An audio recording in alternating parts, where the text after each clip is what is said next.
Good morning or afternoon, everyone. My name is Lily Cox, and I'm the Executive Director of North Carolina ASCD based in Charlotte, North Carolina. It's noon here and want to welcome you to our conference today, or our hour of learning and discussion. If as you come in, you are muted, and we have so many on the call. I see Lori in Virginia. Hey, Lori. We are going to use the chat to help because we have so many people. We have 800 people registered for this today. And so some of you are on Zoom and some of you are watching through YouTube live, and I'm going to help facilitate questions. So Flip will take some, pauses and ask me if I see any questions. I'll want to help monitor the chat on both locations. If you would go into the chat, and if you will just put what you do and where you are, it'd be great for us to scroll through and just see that as we have people coming in. And so you're going into the chat and telling where you are and what you do. And as you do that, I'll just explain a little bit of what happened and why we're here. So as I work with school districts all across the state, North Carolina ASCD has about 5,800 members. I would talk to them about various issues, but the one thing that continued to come up are the struggles that our students and teachers and principals and all kinds of administrators are having emotionally, the stress they're going through, how it's just, every day is kind of Groundhog Day, but at the same time, we don't know what to expect. And so more and more instances of stress and trauma, and even some instances of self-harm, leading to some dire consequences in some cases. And that's way, way more than normal. Districts are struggling with, okay, not only are we under stress, but now what do we do about it? And how do we reach out to people? How do we make those personal connections? And so immediately my thoughts went to what I've learned with capturing kids' hearts for many years, and to my friends at the Flippen group and Flip Flippen. And so today you're going to have the privilege of hearing from Flip. He's a friend of mine, a dear, colleague, and he also knows how to help us build relationships and many other people. He's the founder of the Flippen group. He lives in College Station, Texas. He and his wife have helped raise 20 children. And they do training all over the country and all over the world with educators, sports groups, military, government groups, private industry, about leadership and building relationships. So please join me in welcoming Flip today, and I hope you enjoy this. And please remember to put your questions in the chat. Welcome, everyone. Thanks, Lily. I have to confess, I'm enjoying looking at all these beautiful faces today. This is just a treat for me to get to be with y'all. Listen, before we did this, I got to visit with Lily and Matthew Cheeseman and Brent Williams and Jeff McDarris, and it was great getting to visit with each one of you before this meeting today. And I really thank you for your thoughts and your input. Lily, I have to give you some credit, though. You gave me quite a chuckle recently when you were asking me if I believed in free speech. And I said, yes, of course I do. Well, would you give one for us? So thank you for that. Here we are. Let's see how it goes. Now listen, before we get started, I want you to open your chat box because we're going to be using it a lot, and I want everyone to be able to see each other's comments. And so in your chat box right now, I want you to put a quick answer to this question. How many years have you been in education? And I'm going to sit here and just watch it pop up. So, oh my gosh, look at these numbers. This is crazy. Yeah, this is beautiful. Okay, you ready? Next question. How many of you have young children at home? You can do a thumbs up or whatever. Let's see. Yep. Okay, next question. How long was it? How long was it before you started giving them Benadryl after quarantine started? Okay, I'm kidding. I'm kidding. I will confess, though, we dang sure thought about it with ours. So I'll come back with more questions. So I just wanted to get us wound up and get started. Have you guys noticed how we often ask so many of the wrong questions? That's a key point for us today, because I get questions all the time like this. When will this be over? How am I supposed to know that? How long will this last? When do we go back to normal? Did you get virtual right today? I mean, we are asking the wrong questions. The questions we should be asking is, are we using our time well? Did we get better at virtual? Not did we get it right? It's impossible for you to get this right now. It's a brand new thing. I want us to learn how to ask many of the right questions. And the best one for me is, why am I here? You know, what I want to share with you are some of the clinical things that we've learned over the years. And I think many of you know I'm a psychotherapist, but I also want to share some of what we are learning currently regarding high stress times, especially unlike anything we've ever experienced before. And I also want to share with you what we should and can be doing personally to guard our own mental well-being. Much of what is going on right now is beyond our own control. For example, when does school fully open? How will our kids ever catch up? What do we do about grades? What about standardized tests? How do we count attendance? How do we do virtual and/or combinations? We have people from all across the globe on this call with us right now today, and each and every one of us is facing the exact same unpredictability. Hundreds of things are going on today that are completely out of our control, and they have, for the most part, historically been very predictable up until this last year. And if we don't control any of those things, then what do we control? Now, here's the trick. I think we have control over more than we think we do.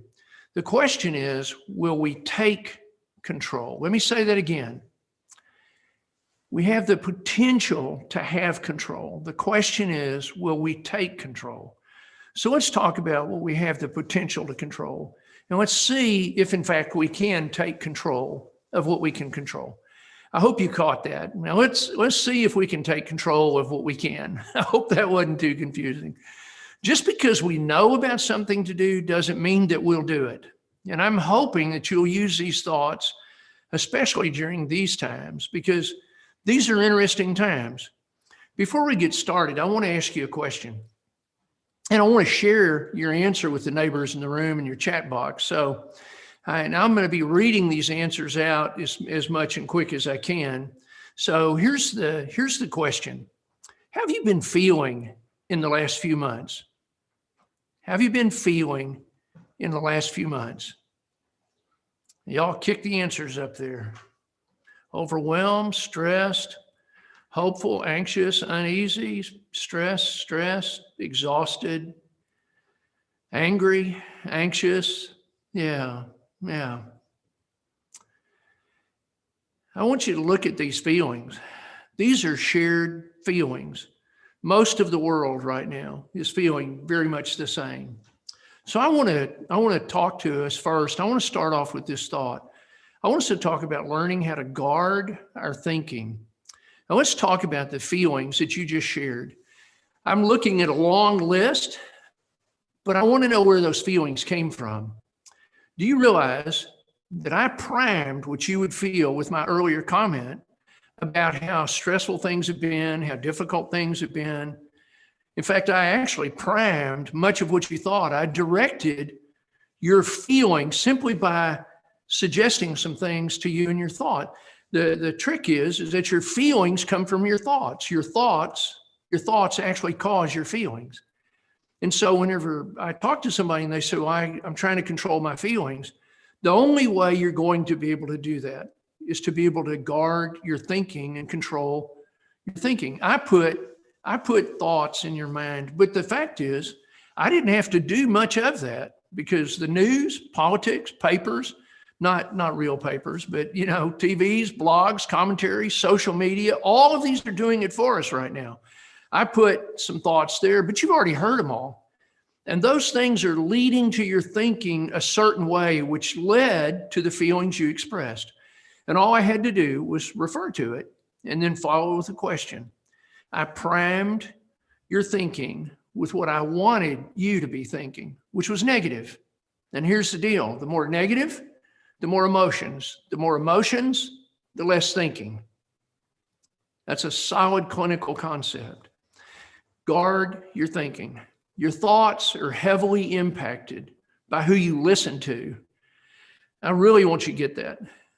The news you listen to has a massive impact on you.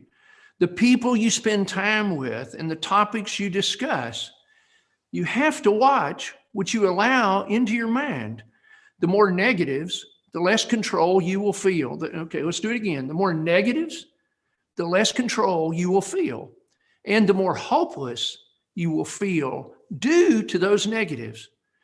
For me, I've been especially grateful for more time with my family during this last year, actually, than I've had in the last 25 years.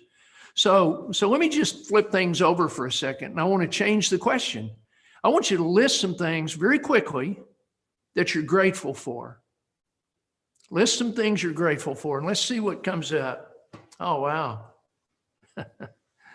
Life, good health, my dog, health, family, kids, grandkids.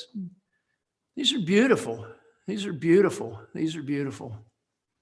Now, how is it that we can be so grateful for these amazing things during a time when we feel so negatively? I want you to notice how you're feeling. I want you to notice how you're feeling when your thoughts shifted from problems to gratefulness. And here's what we do. And this is a trick, but it's a fun one. You guard your thinking with gratefulness every time. And I mean, every time my wife, Susan, and I hear things that are negative, we look at each other and either say or do something to convey the exact opposite, to convey gratefulness for what we're experiencing. You know, and listen, gratefulness, what does it do? Oh my gosh, it builds your immune system, it builds resilience, it builds confidence, it builds courage, it builds deep relationships, and it helps you overcome adversity. Besides that, it makes others happy around you. Guard your thinking with gratefulness. And while we're talking about how your brain works, let me also throw in some comments about stress, because that's where we actually started, if you remember. How is it that some people can handle more stress than others? How is it that some people can handle more stress than others? And then here's a really fascinating question. Can we grow our capacity for handling stress? You know, stress is bad for us. It has huge negative impacts on us. Did you guys catch what I just did? Did you catch what I just did? I primed you again. I told you about how bad stress is. Let me pause for a second. I just finished writing the TEKS for the Texas Education Knowledge and Skills requirements in K-12 in so many subjects across Texas. They just got approved by the state board. One of the things that just freaked me out about all that is historically in the TEKS, it said that learning how to cope with stress, learning how to manage stress, learning how to deal with stress. And I kept thinking, it's always negative. It's always negative. But that's not true. Stress is both good and bad. And here's the fascinating thing. And there's some great research on this too in terms of medical outcomes. Stress only hurts our physical health if we believe that it has a negative impact. Now, I can share that research with those of you who want it later after a session. So let me show you how stress works. Just take a simple graph. I'll use my air slide here for a second. But as stress begins to go up, all right, this side, the going up side, is called eustress, E-U-S-T-R-E-S-S, eustress. There's a point up here where it can overwhelm us. And at that point, it begins to be distress. And that's actually when performance begins to drop. So the question is can we extend that front side of that curve? Can we extend that eustress part? And the fact is we can and we do. And we do that by the way we deal with our thinking. Our cortisol levels are impacted by lots of things, but one of the major things is our thinking about stress. And I actually don't have it on Sean's, our videographer here, but Sean's wearing a neurosensor. And we're working with Dr. Paul Zak right now on a bunch of research where the neurosensors are showing us exactly how you're responding second by second to certain events in your life. And so from that, we can tell if your cortisol levels are going up. We can tell the impact stress is having on you.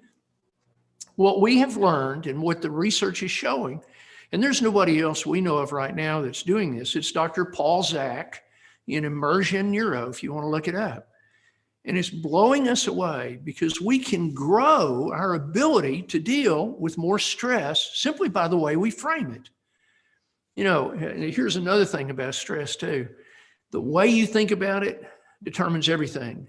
There's one point that we talk about all the time. No one ever grew in their comfort zone. You do not grow in your comfort zone. You have to have stress to grow. It creates creativity, productivity, focus, priorities, energy, toughness, resilience in unbelievable ways. You move the breaking point with gratefulness.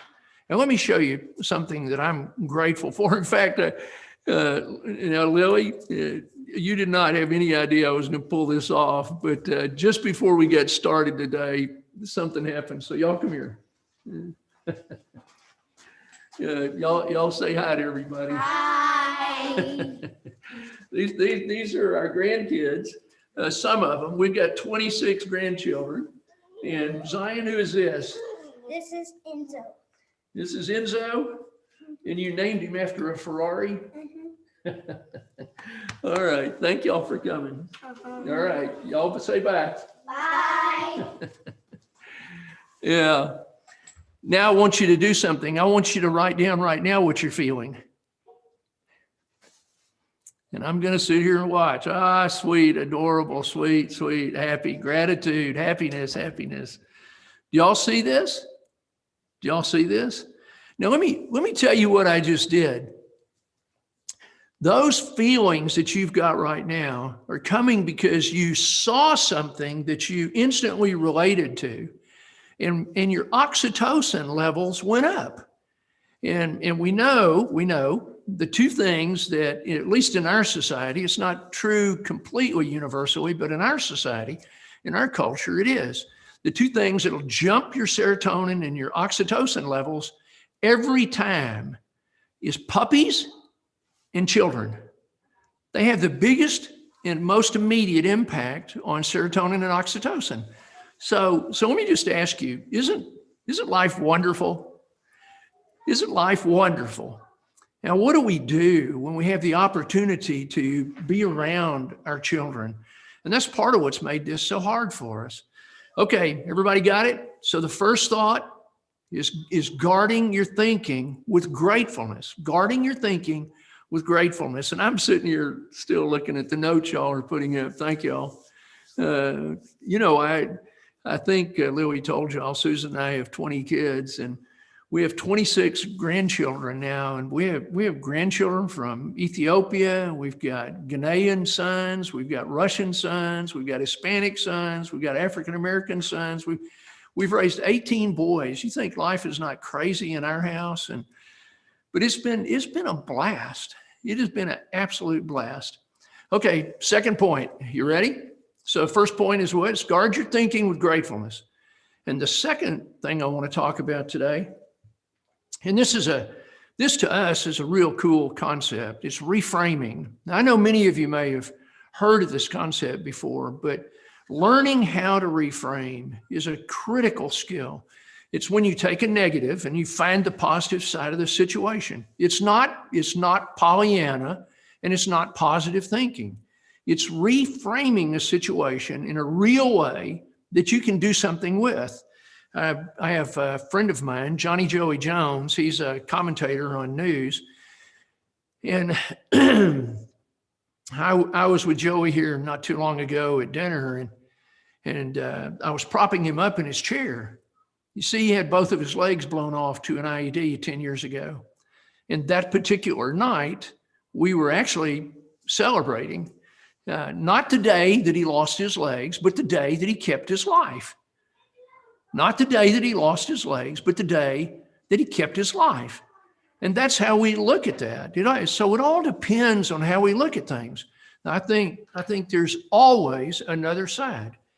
We've been impacted significantly by this whole time we're in right now. Between March and April, we instantly lost 43% of our business. That's globally. And we've got over 500 employees in our company, and their families, they depend on us. And I know that when we sat down and said, oh my gosh, what is happening? It was pretty shocking. Nobody ever dreamed this would happen. We thought 9/11 was about as catastrophic as it could get, but that was not true. And so the first thing we said is, what's the top priority? It's we keep our team. Do you know that we did not lay off one person? Not one person lost their job. And so we're grateful for that. So yes, we lost 43% of our business in less than 45 days. And at the same time, we kept our team together. And so we're thankful for that. We went into quarantine. Well, it also meant we had more time together.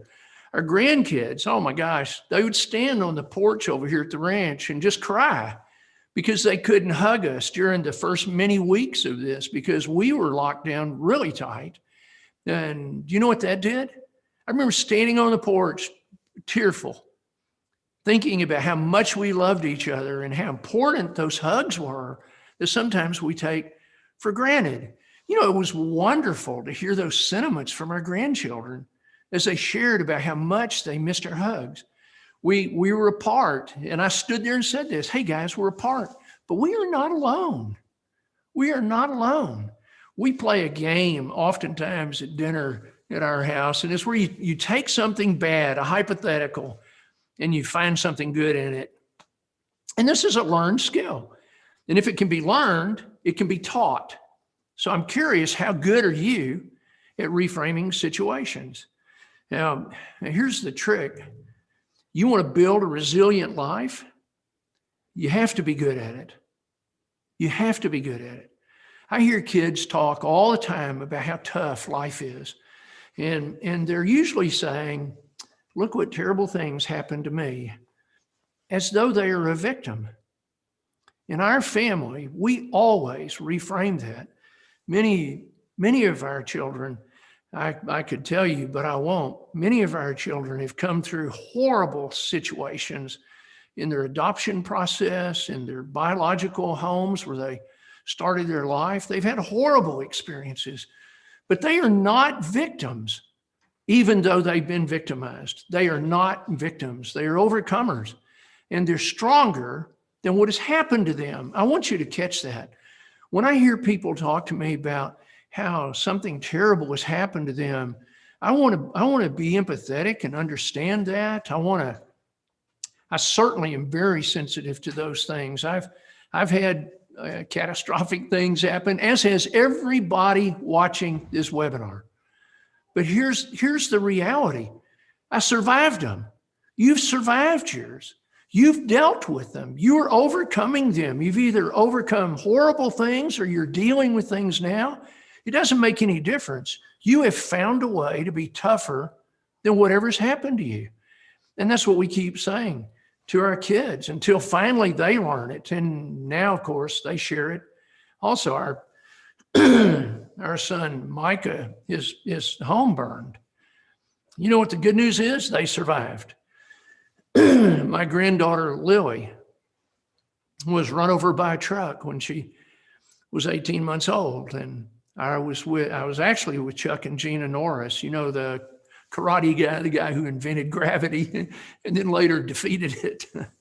Their ranch is not too far from us, and there's precious people. And I was with them when I got the word that she had been run over.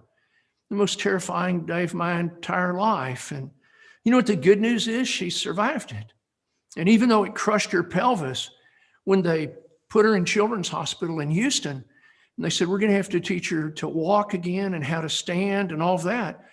When they were doing that, they taught her how to walk and run and stand and balance better than she was before she went into it. And today, Lily, they compete in triathlons. We have to work to find the positives in life. The world wants us to see the negatives. I'm not going to live that way. I am not going to live that way. We don't feel like we have to do anything in our house. We get to. We don't have to. I remember when the boys were young, they'd say, do we have to mow the yard? And I was like, oh my gosh, we have a yard. Is this amazing? Do I have to carry out the trash? Awesome. We have enough food to have trash. This is crazy. Clean the car. Oh, we get to own a car. We frame everything we can. We reframe everything we can. And at some point in your life, and I'd suggest it's now, you're going to desperately need to use this skill in a really good way. So how do we reframe the things that life brings us? We get to model this for our families and our friends. And to me, this is one of the greatest gifts that we can give them. The fun part is that you can make a game out of it. Doing the dishes. Wow, we have dishes. Pick up your room. Y'all get the point. I mean, it's a powerful game, and it's a game that every business person has to know how to play. And if you can't play this game well, if you cannot reframe, I'm just telling you, you will live a sad life filled with struggles instead of opportunities. So when we think about things we can control, I can control how I look at things. I can't control the things. I can control how I look at those things. And I take control of that. The reason is I'm not going to be victimized by the circumstances that are going on around me. I can't afford it. Very few of us are ever going to thrive if we allow that to happen. Okay, so let's stop for a second. I want you to type in your chat box, what's your takeaway? What's your takeaway from this part? And let's just look and see what the answers are. So, what's your takeaway from this part? Mind over matter. Yeah, I get to. No kidding. See the positive. Focus on the positive. We have control. Yeah. Yep. These are beautiful. Yeah. I want you to know too that, and I'm trying to be as polite about this as I can, but there's a thing called an amygdala hijacking. And that's where somebody gets us so emotionally engaged in something that we lose our ability to act rationally. We've all done it. You'll get in a fight with your spouse or with one of your kids or somebody, and you'll say and do things you just know you should not ever say and do. You'll do dumb things. And those amygdala hijackings, they actually interrupt our ability to engage with our prefrontal cortex, this part of our brain. And the fascinating thing about that is that the news media and politics and a lot of things that go on around us right now are trying to capture us with fear and anxiety and worry and all of these kinds of issues. And they actually hijack our amygdala so that we can't process these things and stop and think, okay, wait a minute, what can I do about this? I can't really do anything about the election. I can't do anything right now about the economy. But what I can do is I can do something about what's going on immediately around me. Reframing sets the stage for your entire mental attitude. Well, there's a third thing I wanted to tell you about today that I feel very, very strongly about. And Lily, I don't want this to offend anybody, but if it does, I apologize. But I think at my age, I've probably earned the right to say whatever I want to say. Educators are different. Educators are different. We are not business people. We are not business people. You may well run the largest employee organizations in your area, and I for sure will guarantee you that you have to be good in business to do what you do as an educator. But we are educators. We are different people. And the way we think about people is different. I'm just curious, if I asked you right now, what is it as an educator that you really think makes you different? I want you to put it in that box because I need you to look at these things. So, yeah, empathy, yep, compassion, relationships with young people, relationships over rigor. Thank you so much. Genuine regard, positive relationships. Yeah, yeah. My love for children. I could sit and read your answers all day. These are beautiful. You're not looking at a balance sheet or a bottom line. Yeah. Trust, honesty, compassion, empathy. Yeah. Do y'all see these things? That's who we are.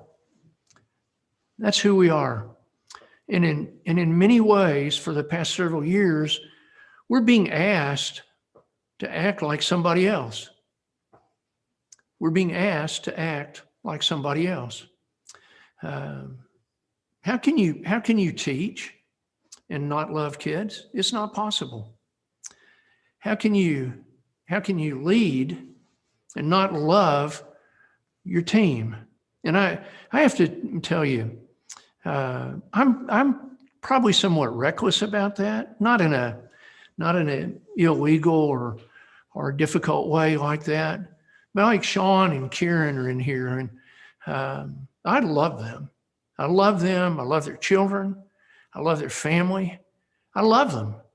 I look at our team. I love my team. I love my team. I don't just like them. We don't just work well together. I love my team. I decided that I want to love my team. And I want to love our customers, the people we deal with, that we do business with, like y'all. And I am tired of not being able to say that. I had an attorney recently. He told me, he said, he would never allow an educator to hug or touch a child. and I got tickled, and he said, "Flip, that's not funny." And I said, "Well, it might be why you're an attorney and not a teacher." The reality is we can't be those people. We didn't get into this profession to not be able to get our hands around kids and love on them and affirm them and celebrate them. This time of isolation has gone on, and it has shown how incredibly social we are as people. We have to have each other. We don't do well in isolation.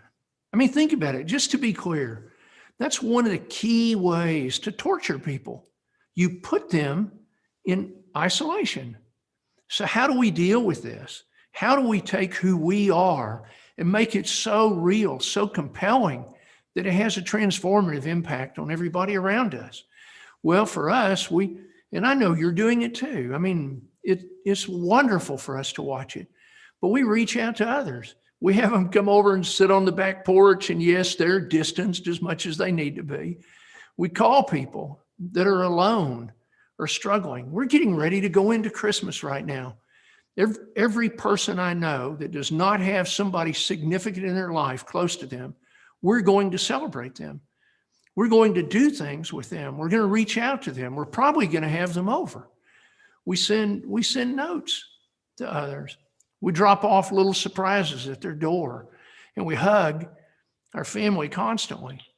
And most importantly, we've focused on the most important priorities.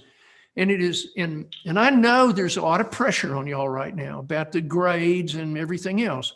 I'm just telling you, I don't care a hill of beans about that. What I care about is that the children and people in your life know how much you love them. Now, I don't think any of us remember and love a teacher because their curriculum was so amazing, although I've had some incredible teachers. But I don't forget, I remember, I'm grateful, I'm thankful every day for the teachers who loved me. And just a personal note, I grew up in a small town in a professional family with lots of secrets. And, I'm the product of an affair. There were a lot of things that went on that people didn't know about. And I cannot tell you what it meant to me when my teachers would love me, when my coaches would encourage me, when people would speak to me about how much They did care for me. And there were not other people doing that in my life. And so, no, I was not a wonderful student, but I became a wonderful person because of those teachers. You didn't get into education to do Zoom calls. I guarantee you, I know you didn't. These are really uncertain times, but there are some things that don't change. We are who we are. We are who we are. And we do what we do because of who we are. And I don't want us to turn loose of that fact. Everybody, I really think everybody in the world knows right now, we need our teachers more than ever. So let me close with this thought, and Lily, then we'll do some questions, but let's be who we are. Let's be who we are. I promise you the world will be better for it. So Lily, thanks. It's a treat for me to get to be with y'all. So let's talk about some questions. I love this note from Teasley. What I miss most is the hugs from my students. Yeah, no kidding. No kidding. Lily, can you hear me? I can hear you. Are there any questions? If you'd like to ask something, you can put it in the chat.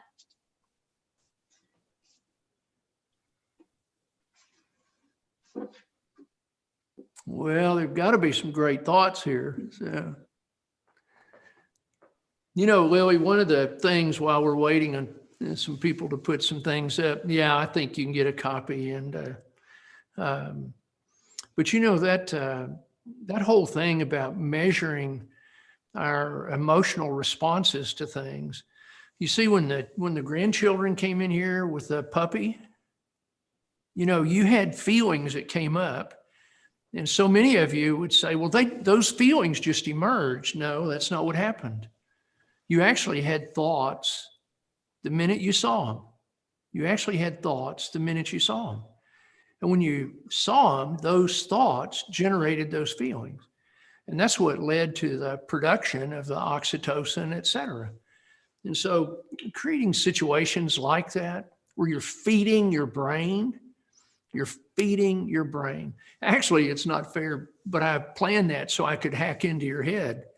I wanted to hack into your head to create an experience for you that would cause you to feel something so I could show you how that can be done. Now I'm not saying everybody go buy a puppy, but if you need some grandkids, call us. I may ship you some. All right, so let's see what we've got. Any suggestions on guarding your thinking? Yeah, the first thing is keep the junk out. That's the first thing, is keep the junk out. We just don't watch the news anymore. I get all these alerts and it says breaking news. It's not breaking news, by the way. It's broken news. There's nothing breaking about it. And so the first thing is we really, really restrict the amount of stuff that comes in that's negative stuff. And then the second thing is we're always flipping it over and trying to reframe. We're always trying to do that. Let's see, where else are we? But there's a question about helping new teachers who started in the middle of this mess when we're virtual. Yeah, Lily, you know, let me tell you something we know about. And this is, I'm just telling you all this stuff's got research back to it. So I'm not just sitting here talking about my thoughts about something. But you know, there's been a lot of emphasis lately on master teachers and raising the requirements and better training and better university education for teachers and those kind of things. You know what the research shows? And let's see, what's her name? University of Pittsburgh, Carrie, I think it's Carrie Leanne, but it's at the University of Pittsburgh. They did a bunch of research on that. And you know what they found? They found that none of those things made a real difference. They found the thing that really produced great teachers was being with great teachers, regardless of their education. And so when we think about these young teachers that have come into the profession, we've got some family that have just gone into education. I was with Catherine Gardner. I guess Catherine's 27 years old, and she made a comment through many, many tears that this is killing her. And I was like, honey, it's not killing you. It is not killing you. Do not tell me it's killing you. And she said, my heart's breaking. And I said, and for all the right reasons, you're missing your kids. And I said, so why don't you get with some of your colleagues there? Get with some of the teachers that you really love. And of course, that's what she did. And she went and sat down with her principal and a couple of other teachers, and they loved on her and encouraged her and supported her. And then, of course, I was very, very thankful because she's hurting because she's loving so much. Well, my gosh, isn't that what you want? Isn't that what you want? So yeah, for these young teachers, I want us to be there and support them. Oh, wow. These are such great questions. I've known so many of y'all through teen leadership and our Capturing Kids' Hearts things. I just have to tell y'all, I love being with educators. And I'm going to go ahead and tell you this too. Do you know how much energy you get from this for me?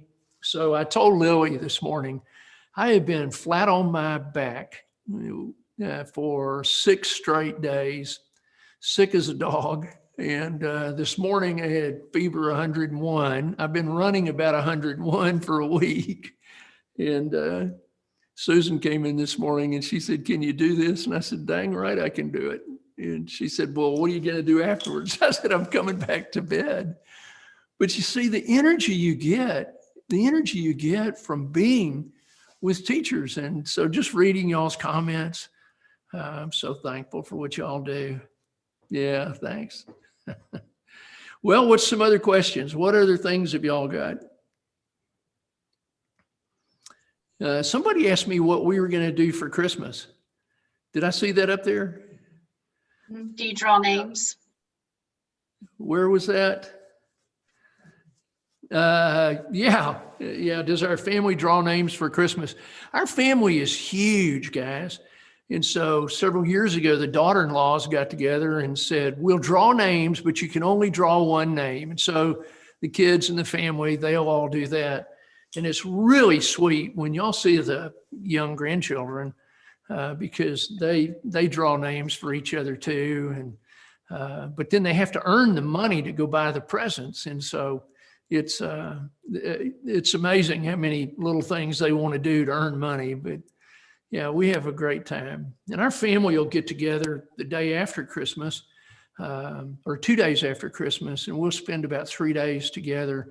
And that's everybody that wants to come. And it could be 50 to 70 people. And it gets pretty crazy. Everybody comes into town. They farm out into the different family houses and pile up. And the little kids all pile up. And it's a big time for us. So let's see, where are we? How do we reach children who are not comfortable speaking on video? Yeah, I'd be interested in what y'all's answers are to that. I'm not getting to talk to as many kids right now on video as I'd want to. I wonder what y'all are doing with that. Could you share some things? Yeah. I know some of you all are having them, keep cameras off or use the chat. Might be a more comfortable way for some children. Just you can still call them on the phone. Yeah, that's true. That's very true, Lily. Something else that we'll do is we'll do thumbs up, sideways, down, where are you on this topic, et cetera. It's hard. I think it's hard for a lot of kids when they're sitting in their homes trying to figure out how to interact like that. And there's so many different disruptions taking place. I love this from Charlene. I refuse to let my amygdala be hijacked. I'm definitely going to share it. Yeah. Breakout rooms are great for that. Boy, that's a great suggestion too, because we use that a lot. Yeah. Oh, I love you guys. These are super, super sweet things. Well, Lily, tell me what else I can do for y'all today, because this has been a treat for me. I'm I'm getting a lot of emails and texts just thanking you for being here. I think, you know, when I saw the registration numbers come in, had no idea it would be so many. And I think that just speaks to the need in itself. Just we all need to hear something positive and hopeful and uplifting and reframing. Teachers are the best at reframing, and that's a hard job. Yeah. So Yeah. Yeah. You know, the one thing I know is that this is really a hard time in a lot of ways, but it's creating lots of opportunity. It really is. I mean, we're rethinking how we do things. We're rethinking how much time it takes to do something. You know, I'm always curious, why do we say that it takes X amount of time to teach a lesson instead of letting the teacher decide whether or not the kids got the lesson? When did we decide that school, you know, should be so regimented as it is, instead of letting the teachers tell us what's really working for that group of students? I'm a big proponent on the further away from the problem. You got to follow this. The further you are away from the problem, the worse the solution. The further you are away from the problem, the worse the solution. And when I see teachers that they're working with their children, I want to let them work with their children. I don't want other people someplace further away saying, here's how we do this. And this is a time right now for a lot of change. We're seeing a lot of ed technology emerge that we've not seen. There's a lot of opportunity to do things differently. But to me, the one thing that we've learned from this, Lily, and I'll close with this, but the one thing we've learned from all this time is that there is nothing in the world that is going to replace a teacher. Virtual is not going to do it. It will not do it. And I don't care how good the AI gets or the technology or anything else. When you touch a child, it does something to that child that nothing else can do. When you affirm them, when you smile at them, when you walk by and pat them on the shoulder, there's nothing that's ever going to replace that. And here's just a side note too. You know, we found out a while back that if I'm walking through a classroom and there's a child that's struggling and I just pat him on the shoulder and go on, that every person that sees me touch that child, it actually activates the exact same spot in their brain as though they themselves were touched without the physical stimuli. And so when we are watching people be affirmed and loved and cared for, everybody around us benefits from that. And there's nothing that's going to change that for us. We are who we are so that we can do what we were made to do. It's pretty simple. Well, thanks, Lily. Thanks. thank you It's good so being much. with y'all. Great notes. Great notes. Thank you, Anything Flip. else? Thanks, Lily. Thanks. Now I'm going back to bed. I hope you guys have a great week. Okay. Get some rest and feel better. Yeah. And thank you thanks. all for joining. Thank you for all that you do every day, and have a wonderful Christmas, holiday break, winter break, whatever you do over the break. And hope everyone stays healthy. And thank you for being here. Would love to see you all again sometime. God bless you guys.